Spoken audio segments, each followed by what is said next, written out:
All right. Hi, AD. We'll start off with Mike Trudell.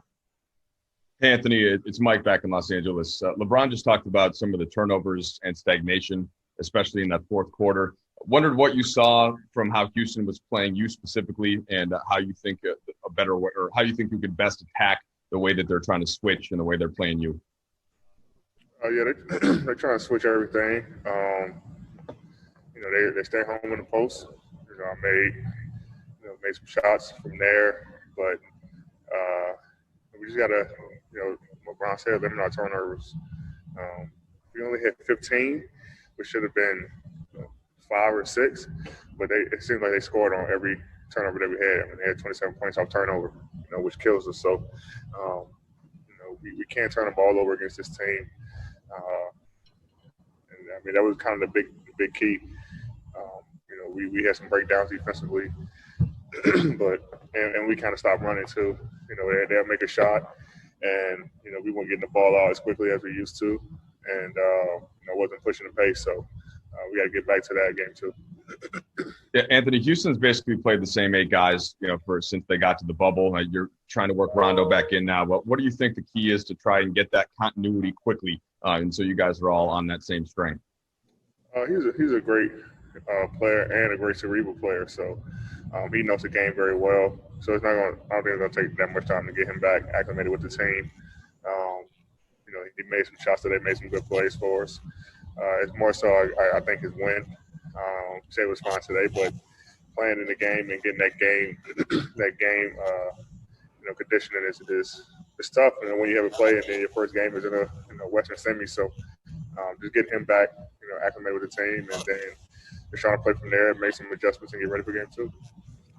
Hey, Anthony, it's Dave. LeBron said perhaps the thing that struck him the most about Houston was just their speed, and I wanted to know what was that was like for you to kind of observe and catch up to speed with them, and do you think the layoff affected the way that impacted you guys?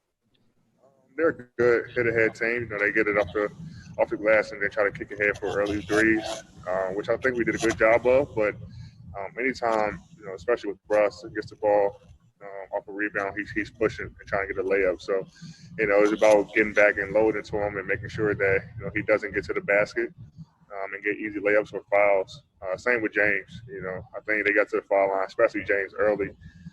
11 free throws in the first half and kind of got his rhythm, which created a lot of step back threes and things for him like that. So keeping him off the free throw line, but getting back in transition and loading up to those guys and making them make different plays than what they're used to. Allie? Aldo? Hey, D. It seemed like PJ and the rest of the team really did a pretty strong job keeping you away from the rim, and you were obviously getting shots in your mid-range, but is there something you see or can just think of offhand that might help you kind of get to the rim more and finish close to the basket? Yeah, they're trying to just keep me away from the rim.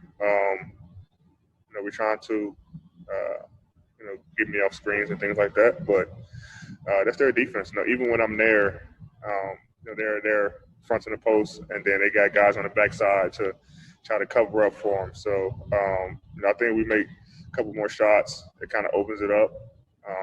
Like I said, when I catch it down there, I'm getting the looks that I want. But at the same time, I think we had to do a better job with our spacing and cutting, and so that way, if they are fronting, flashing a guy and things like that, working on the counters to make sure that we make them pay for the defense that they're trying to play. Tanya?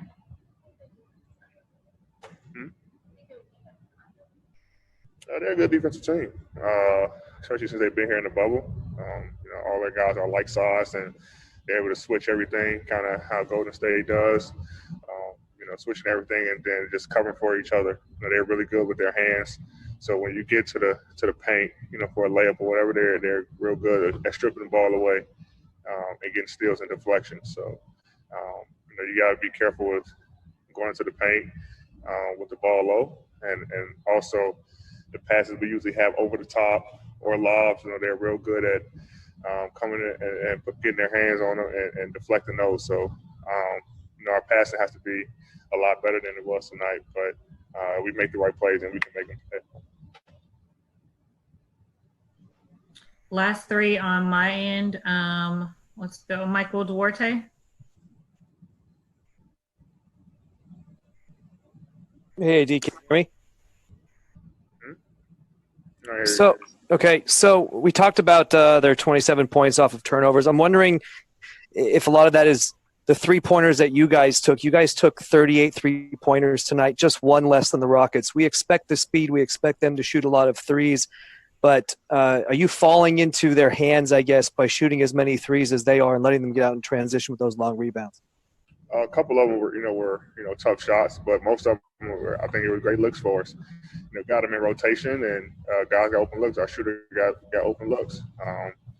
We just didn't make as many as we wanted, but no, I don't think we're falling into their hands. We're playing our style of basketball, ball in the post and making the reads from there.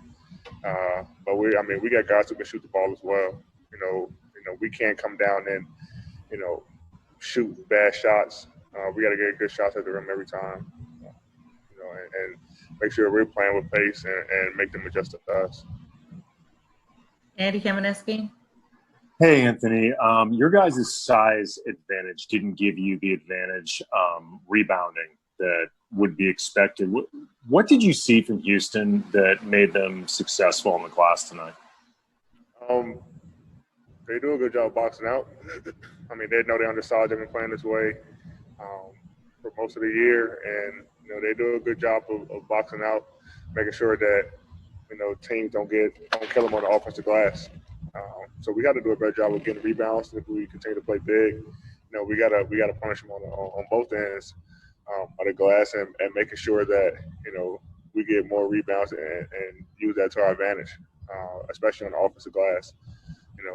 I think their tallest guy is PJ, who's like 6'6", 6'7", or whatever, and we got to do a better job of attacking the old glass and making them pay for going small. Last question, Harrison. AD, Rondo was obviously gone a long time. I was just wondering, for you as a big guy, what are the challenges of adjusting to having just kind of a different playmaker back out there on the floor for you? It's good for us because it kind of gives Brown a break. He's trying to make plays for others, be in attack mode, and so it gives him a break with Rondo on the floor. And let Brown kind of be that guy who can catch it and just worry about attacking. Rondo's able to get in the paint and make right plays and put guys in their spots. So I think it's beneficial to us to have him on the floor. But like I said, it's just about getting him back acclimated with the team and getting his conditioning back to where is all it is. Thanks, AD.